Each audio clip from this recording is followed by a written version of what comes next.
welcome aboard. Nice to see you. Okay, good. Of course, a few announcements here at the top as well. I'm Tammy Bruce, the spokesperson. Thank you all very much for being here. This week, the Trump administration and the Department of State achieved significant milestones, advancing peace, strengthening U.S. partnerships, and realigning foreign assistance to better serve American interests. The Quad, a partnership between the United States, India, Japan, and Australia, held their foreign ministers' meeting here in Washington, D.C., right here at the State Department. These officials, representing 35% of the world's combined GDP, advanced an ambitious agenda to enhance collective security and economic resilience. Quad countries agreed to expand maritime law enforcement, cooperation across the Indo-Pacific, reinforcing their shared commitment to uphold international law and freedom of navigation. They also launched the Quad Critical Minerals Initiative, a landmark effort to diversify and secure global supply chains in strategic sectors, ensuring our economies remain resilient against coercion. I can also announce the completion of a major foreign assistance reform effort. Secretary Rubio remarked that the U.S. Agency for International Development will no longer implement foreign assistance programs going forward. The Department of State will take the lead on administering foreign assistance programs with a mission that directly advances our national interest, accountability, strategy, and efficiency. This restructuring puts U.S. taxpayers and American priorities first, marking a new chapter in global leadership. Tomorrow, President Trump will headline the kickoff of America 250 at the Iowa State Fairgrounds, launching a year-long celebration of our nation's 250th anniversary under the banner A New Era of American Greatness. The America 250 National Tour will bring community-focused celebrations to all 50 states and U.S. territories. Finally, this week, Americans around the world will join in celebrating our nation's independence. July 4th is a time to reflect on the freedoms and liberties we all cherish. And we wish everyone a safe, happy, and meaningful Independence Day. And with that, we will take your questions. The imperial we, the individual I. All right, everyone. Yes, sir, go ahead. I know, just to slip through there. Go ahead, yes, sorry, sir. Just a quick question on Iran. Iran announced today that it's suspending its cooperation with the IAEA. Surprise. I would like to have your thoughts I have comment a few. on that. Yes. We of course, do have a little bit to say in that regard. First of all, and I want to get this correct here, it is, we'll use the word unacceptable, that Iran chose to suspend cooperation with the IAEA at a time when it has a window of opportunity to reverse course and choose a path of peace and prosperity. Iran must cooperate fully without further delay. Prior to the, as will the shutting down of your phone, that has to proceed without delay. Prior to the United States' successful military operation, Iran was amassing a growing stockpile of highly enriched uranium for which there was no credible peaceful purpose, and it was the only state producing highly enriched uranium up to 60% that does not have nuclear weapons. Iran must fully comply with its safeguards agreement required under the NPT, including by providing the IAEA with information required to clarify and resolve long-standing questions regarding undeclared nuclear material in Iran, as well as provide unrestricted access to its newly announced enrichment facility. We look forward to further detailed reporting from the IAEA about this. It is worth repeating, as we've made tremendous strides to this through Donald Trump's leadership, Iran cannot and will not have a nuclear weapon. The President has said this repeatedly. The Secretary of State has said this repeatedly. We have repeated it from this podium. And at this juncture here, it is, of course, again, unacceptable that Iran is choosing to suspend cooperation with the IAEA. And answering your question, Daphne, yes. Thank you. On this final ceasefire proposal for Gaza that Trump has said Israel has agreed to, Does it include provisions for Israel pulling out of Gaza? What I am going to, the president had a message about that from last night, and I'll read that for you, so we just get this on the record here. From the President, Donald Trump. My representatives had a long and productive meeting with the Israelis today on Gaza. Israel has agreed to the necessary conditions to finalize the 60-day ceasefire, during which time we will work with all the parties to end the war. The Qataris and the Egyptians, who have worked very hard to help bring peace, will deliver this final proposal. I hope for the good of the Middle East that Hamas takes this deal, because it will not get better. It will only get worse. Thank you for your attention to this matter. As far as your question about the details, I won't go into the details of what's in the proposal. Hamas has said that Israel must pull out of the enclave. How does the administration plan to reconcile this? Is that addressed in the proposal? I will not give you the details of the proposal, and we'll find out, but I think the president's message is clear. This is one that has to be accepted because it will only get worse if they don't. Yes, ma'am. Thanks, Tammy. A White House official told our colleagues that the Trump administration has paused certain weapons shipments to Ukraine. What was the State Department's role in making this decision to pause these weapons shipments? And are you concerned about the advantage it gives to the Russians? Well, traditionally, of course, I mean, our wheelhouse here is diplomacy. We don't make decisions about the shipping of weapons or the managing of weaponry during war. We have the Department of Defense. I would refer you to them when it comes to this kind of a decision. At the same time, we've got a few things I can say to you regarding this. It remains, as you might imagine, worth repeating, a priority of President Trump to bring the Russia-Ukraine war to an end through a durable negotiated settlement, starting with an immediate ceasefire. And, of course, just referring you to the Department of Defense for more information regarding that situation regarding weapons. Anna Kelly, a White House spokesperson, also has noted, this decision was made to put America's interests first following a DoD review of our nation's military support and assistance to other countries around the globe. The strength of the United States Armed Forces remains unquestioned. Just ask Iran.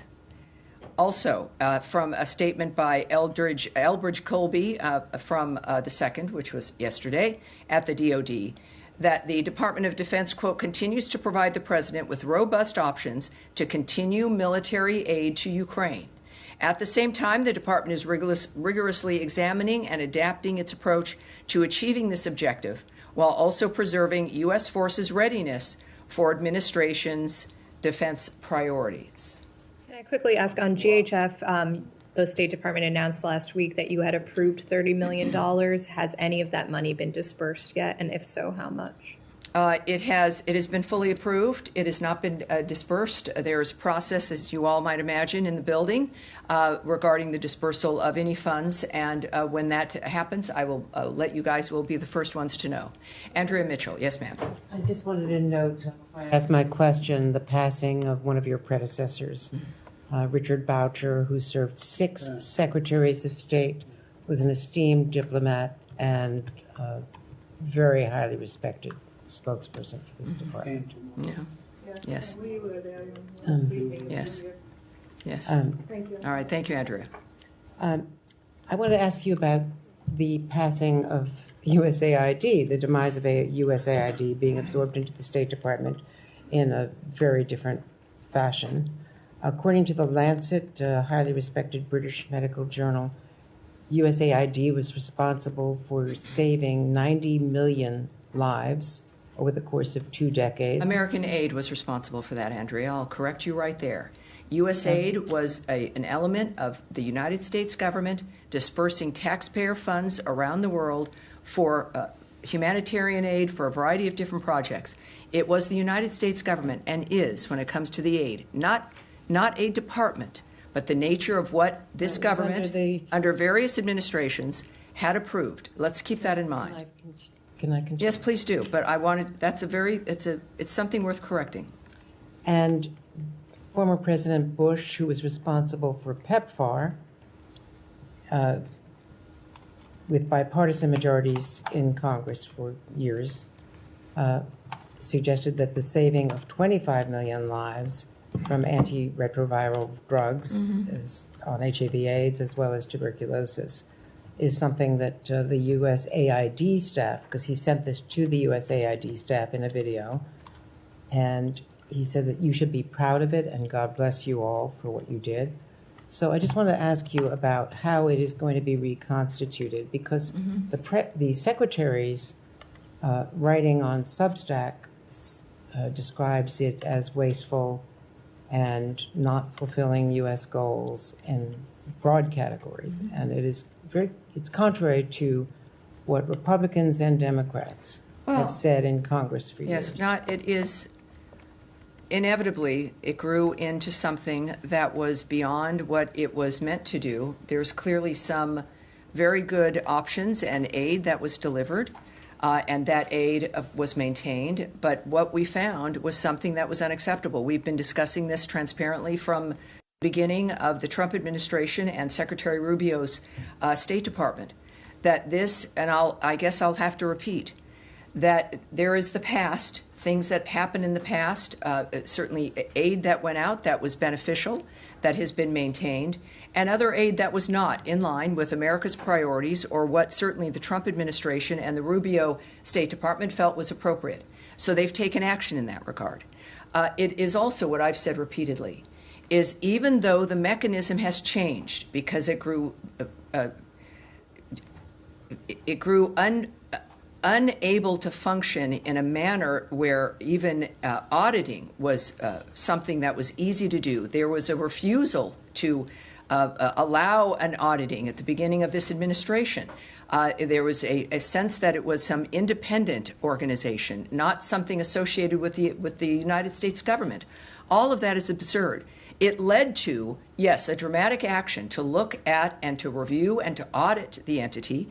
We've done that. A great deal of aid has remained. A great deal has been suspended or cut entirely. It fit well within the nature of needing to reform the government as a whole via the president's executive order to do so and to save money.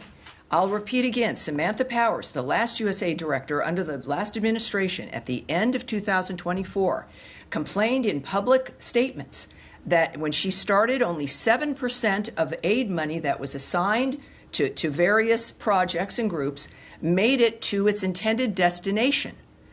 And that's because of bureaucracy and layers of contractors. And she was proud that she got it up to 10%. All of us would agree that that's unacceptable. And that even if you do cut the amount of money that's going out, doesn't mean that the services get cut. It doesn't mean that the benefits get cut. It could, in fact, mean more services, more benefits with less bureaucracy, with services getting directly to the people who need it. I'll finish. You stated a number of things that I think are unfortunate, and the American people deserve to hear an answer. Because we've also described, you asked, how will this look now? With this reorganization, it fits within the framework of making sure that people assigned to those regions, and we have those, that's called bureaus here, people who are assigned to look at the nature of what's happening in a certain region of the world. They're the experts in that regard. That foreign assistance for that region will now sit with the bureau assigned to that region, as opposed to some massive bureaucracy not even housed in our building, dealing with countries and regions separately without dealing with the experts here who understand what those regions might need. It will be more efficient. It will be more effective. We are not ending foreign aid. We are making it more nimble. We are operating at the speed of relevancy to making sure that the millions and billions of dollars that we spend on aid get to where it is meant to go. There is nothing to be proud of when 90%, according to Samantha Powers, is not even making it to the people to whom it was promised. These are promises. Donald Trump makes promises, and he keeps them. Promises made, promises kept. We will be doing that also now with foreign aid, with the new structure of how this will be working. We are, of course, it is in our DNA. We exist in large part because of the nature of what America stands for, as a beacon of hope for the future for the world. We've died on that principle. We live on that principle, and we are giving foreign aid on that principle, but it will be functional, it will be auditable, we will know where it's going, and we will see results. All right. Yes, sir. Thank you, Tammy. I have 2 questions on Ukraine. I want to press you a little bit more. I know you referred to the Defense Department. Yes. But the Ukrainians appear to have learned about it from the media this morning. Is there any reason behind the failure when it comes to communicating this to the Ukrainian allies? I would argue that that is not correct. Obviously, perhaps some Ukrainians heard about it in the news. Our communication lines with Ukraine have always been robust. While it was not, well, I will not discuss who delivered the news, but that is a conversation clearly that is something that occurred because of the importance of this project to the United States. We have been Ukraine's biggest supporter emotionally, militarily, financially, and there's a reason for that. At the same time, as we've also said and the President has said, and the Secretary, that we in fact have got to make sure, because we have a global front of what it matters to America, and that's why we've been asking our European partners and allies and friends to also chime in because of the nature of the fronts that we are always dealing with around the world. And that is sometimes a decision. At the same time, the DoD statement made clear that they have robust options as we continue to work to assist Ukraine when it comes to the options that they might have. That's from the DoD, and I don't doubt that. So we should, I think, be cautious about judging the nature of what has just occurred, considering our commitment that remains for the country of Ukraine. I want to take a time, but the president from the get-go made it clear that his American first foreign policy objective when it comes to Russia-Ukraine war is to end the killing. And these are defensive weapons that Ukraine needs that for that very reason, to end the killing of Ukrainians by the Russians. How do you square that circle? Well, it's not, one doesn't need to complete the circle or square it. Our commitment hasn't changed. The nature of how we're able to make that commitment is going to be based on what is best for America first. It is the President's point of view, his guiding hand about the nature of what needs to occur. And it is certainly 2 nations at war. And America has made a huge difference in that regard. And the President still has worked to have people at the table, that this can only be solved diplomatically. That, of course, is the State Department's wheelhouse. And that's what he wants. He has made several remarks returning to this now with the Israel-Iran situation at least managed. And this is not something that the President is not addressing. It is clearly on our plate all the time. Certainly, he has specifically referred to the nature of the continued slaughter. It is unacceptable. It is a horrible dynamic, the targeting of civilian areas. The world knows this. This has been something that's been discussed. The President has expressed his fury over this issue, and that has not changed. So, again, be cautious as things move along from day to day. Yes, sir. Thank you, Tammy. Just going back to Gaza, I know you said you didn't want to go into details, but can you perhaps... You can ask. I might not answer. Well, but I'm yes. going to ask if you can perhaps speak more broadly then about what gives President Trump so much optimism that he can get the deal through within the next few days, especially given that the parties are still so far apart, with Hamas saying it wants Israeli forces out while Israel say it wants an end to Hamas. So there's just a lot of daylight still between those two. Well, parties. is there? Well, can you Well, speak more but you see, broadly we about should that? not. You're presuming a great deal, which people do have to presume, because the details of something like this, of course, do remain with the negotiating partners, the leaders of nations. What you can tend to see in the media often is just simply not true, or wishful thinking. But whatever it is, what I think we all have noticed, and this is not giving away anything, is that the Middle East changed a couple weeks ago, very dramatically. It changed forever. And the work of the President of the United States, thank God for him, is going to make sure that this is not a lost opportunity.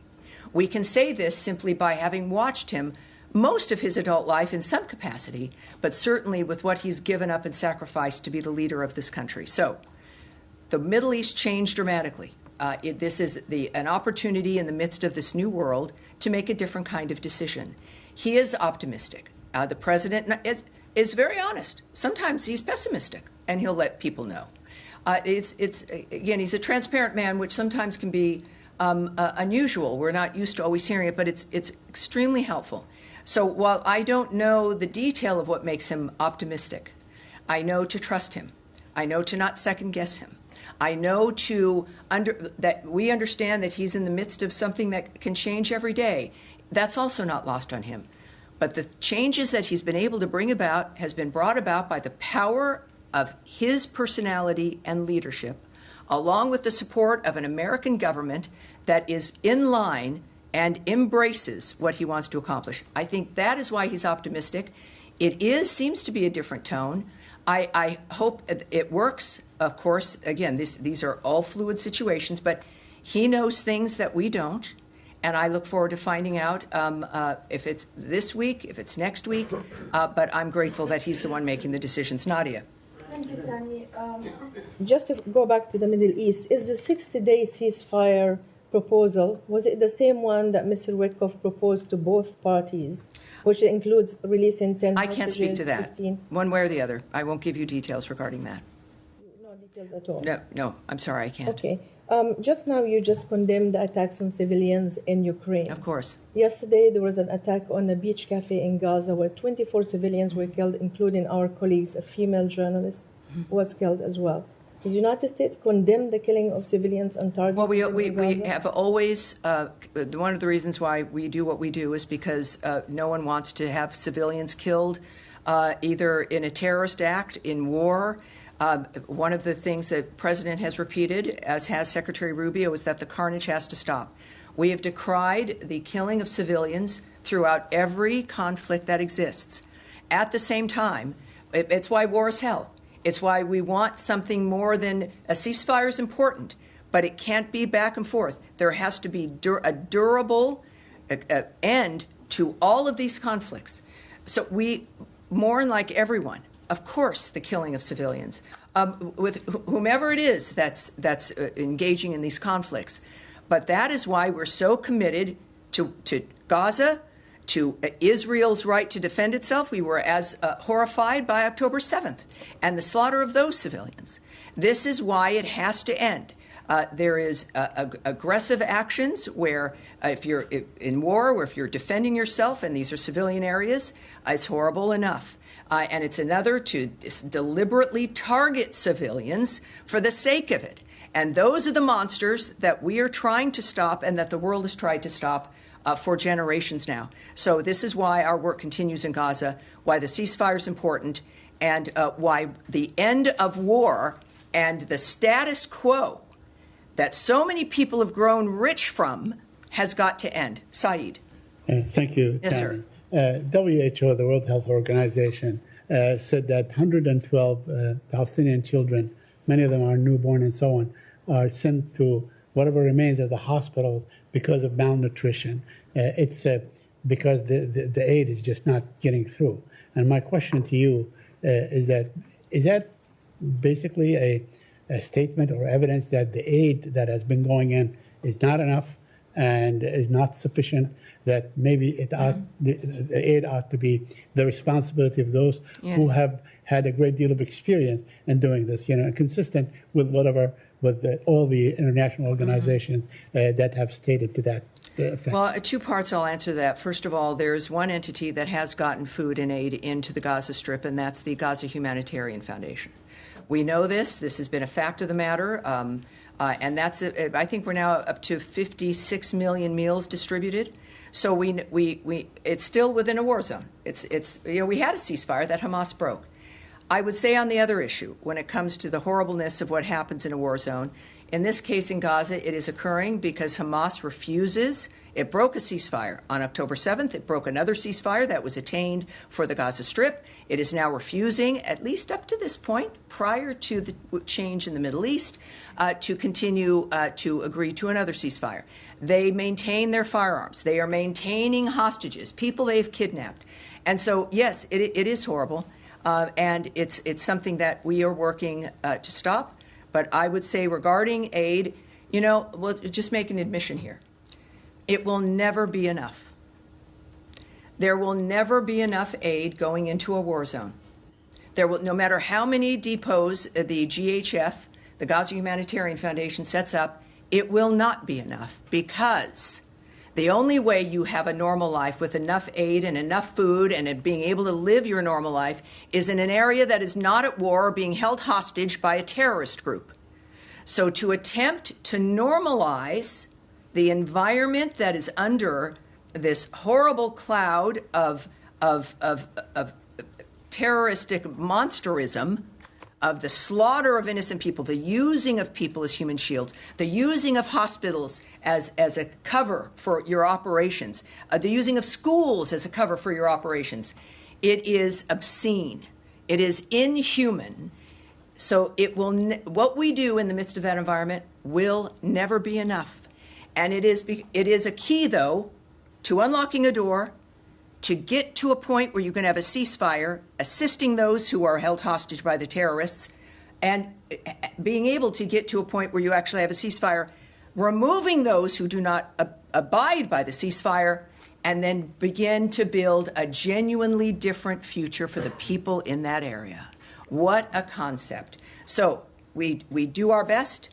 We know it will never be enough, because the situation is obscene and unusual and unnatural. But we will do it until we also then move to change that situation for the better. Back to you, and then to you, sir. Two topics, Tammy. Thanks so much. Number one, with all the developments with Iran and Syria and Gaza, it's been all quiet, thank goodness, on the Israel-Lebanon front, but still some work to do there. What are the challenges that remain at this point in disarming Hezbollah and enforcing Resolution 1701? Well, I would direct you to the Israeli government in that regard. I think the thing that has changed the Middle East beyond, of course, the damage to the destruction, the obliteration of Iran's nuclear facilities, is the personality and power that is exhibited by Donald Trump and what he is willing to do, what the American government and military is capable of, and as a reflection of our genuine commitment for change, after exhausting all diplomatic options, is that he will do what else is necessary to achieve peace. That is something as a message to the entire Middle East, including to our allies, and to those who have stepped up as an example regarding the Gaza Strip, the regional partners there willing to step in and help make a difference for the future there. So the biggest issue, and again, for specifics, you'd have to speak to the Israeli government, but for us, we made that decision last year in November without knowing how it would need to be applied, but it's also because of the American people that we're able to send this message to the world that we are still here, we are still the team you can count on. America matters, we know it, and we're going to defend our country, which is what it needs to exist in order to have this hope for the future. All right, yes, Eric. Thank you, Tammy. Wanted to ask about, I understand the decision on which weapons to provide to Ukraine being one taken at the Pentagon, but from a diplomacy standpoint, does pausing the weapon deliveries for Ukraine make it more difficult to get Russia to come to the table in terms of a peace agreement or a ceasefire because it somehow relieves potential pressure on them? It's a very good question, but it's good that it's not going to be a factor because we haven't paused sending weapons to Ukraine. This is one aspect, one situation, one event that has been changed. As you heard from the DoD, there are multiple robust other options and efforts regarding the Ukrainian situation with weapons. Again, I don't speak for the DoD. I can only refer to their statement and to what they've stated very bluntly. The president has also indicated his remaining commitment regarding Patriot missiles. This is not, I will reinforce this is not a cessation of us assisting Ukraine or of providing weapons. This is one event in one situation, and we'll discuss what else comes up in the future, but be wary of painting too broad a brush there. All right. And another, sorry. One more. You just a few minutes ago put out a statement about about Secretary Rubio's phone call with the foreign minister of Mexico, Juan Ramón de la Fuente, in which they spoke about issues relating to transnational crime, terrorist organizations, of which the Mexican cartels were declared in the first days of this administration. We were busy. We were busy. Yes. I was wondering if you could talk about the importance of the relationship with Mexico, but in particular the designation by the Treasury Department of Mexican banks that were involved in money laundering, and whether that was part of the discussion between the secretary and his counterpart. Well, other than what was on the readout, and for the Americans watching this, you too can see the reports of phone calls and meetings that we have. We put out things called readouts, which give some detail of a phone call. Not everything. It's not a transcript. But you can go to state.gov, here I go, and you can subscribe. And you have a lot of different options. You can get statements by the secretary. You can get schedules. You can get just all kinds of things. And I encourage everyone to do that. But I would say that it's clear that we have an excellent relationship with Mexico. We have, and they've been very helpful regarding the border. The conversations are good. Of course, we've made some designations which help this country, but also the world, in recognizing certain foreign terrorist organizations for being such, and certainly criminal cartels. So I won't give you any more details about the call than what was publicly distributed, for the most part. But I can tell everyone that our relationship is excellent. And this, of course, is part and parcel of the Secretary's theory regarding diplomacy, is that it's about people and it's about relationships, and we reinforce that all the time. I have a feeling I will never again hear from Matt Lee if I don't call out on him because you seem to, maybe it's you have a shoulder issue, that you can't raise your hand. Did you have, like, I had torn rotator cuff surgery once, and it was very difficult to raise my hand. Well, I said you have a bruise on my elbow. Well, that's because you're sitting with your elbows on the table, not raising your hand. What can I do for you, sir? Well, actually, I have a very easy question. Do you know, is Secretary going to be joining the President and Prime Minister Netanyahu at the White House on Monday, or does he have other plans? The Secretary's schedule I can't discuss at this point. Sorry, it was an easy question and an easy answer. Okay. Is that the depth of it? Yeah. All right. Sure. All right. Now, wait, hold on one second. You, sir, and then you'll go. Go ahead. Question on Iran. As you mentioned, Iran's nuclear program has been shattered by the U.S. and Israeli Has attacks. been past tense, but yes, but go ahead. The Iranian foreign minister has asked for assurances from the U.S. that there will be no attack on Iranian soil if the talks are going to be resumed, if there's going to be a resumption of talks between Iran and the U.S. What's the U.S. stance on this? Well, again, I'm not going to get ahead of my skis here and preview for you what the Secretary or the President might decide, because it certainly is in the President's hands. You heard my remarks regarding their rejection of the IAEA and that situation, of course, that is unfortunate. And again, it's a very bad decision. So they seem to be, not surprisingly, making bad decisions. But the President, as we've seen, is also a very generous man. He cares about all the people, and he knows Iran can be great again. And yet that's going to be up to the Iranian people. But so far, I can't discuss what they may or may not do in that regard. But well, I'm sure we'll hear from the President as well. All right, yes, ma'am, in the back. Thank you very much. I have a question on the West Bank. Israeli Justice Minister Yair Lapid today said that the time has come to annex the occupied West Bank. Do you have any reaction to this, and what is this administration position on a potential Israeli annexation of the West Bank? Well, I think that is specifically something that the White House would be able to answer for you, but I also know that our position regarding Israel, the choices it's make, is that we stand with Israel and its decisions and how it views its own internal security. And is the two-state solution to the Israeli-Palestinian conflict still an official policy of the U.S. government? What I can say there is that President Trump is realistic about the current state of affairs.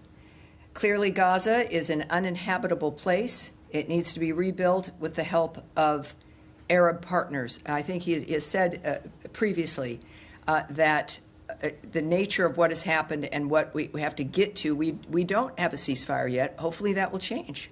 But that is getting quite ahead of the dynamic in general. So that is what the President's focused on. All right. Yeah, sir, right there, and then we'll go to you, sir. But go ahead. Yeah, thank you, Tammy. Two questions. The first one on Israel. Is this department or the U.S. government trying to have any direct talks to Hamas, or just going through the Qatari and the Egyptians?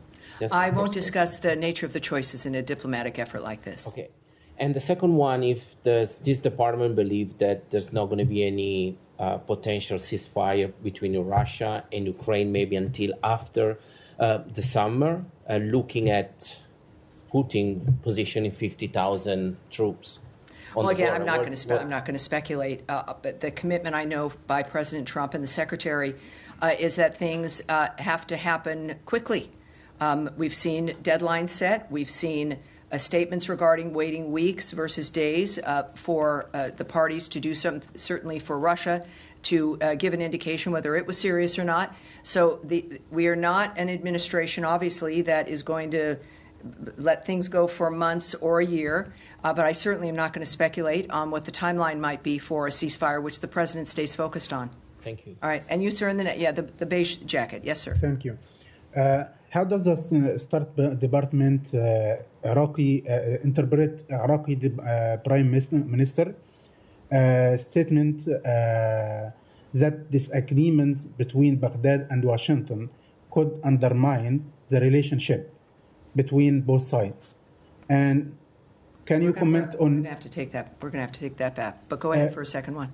Can you comment on reports that Iraq has moved to accelerate a radar system deal with South Korea in light of recent regional developments? We're going to take that back as well, if you don't mind, sir. When we say, again, for Americans watching, when we take something back, we get an answer for that reporter, and we get the answer right back to you, sir. And we will do that for sure. All right. Yes, go ahead. Thanks, Tammy. I just want to come back to USAID, given that the official closure of it happened this week. Sure.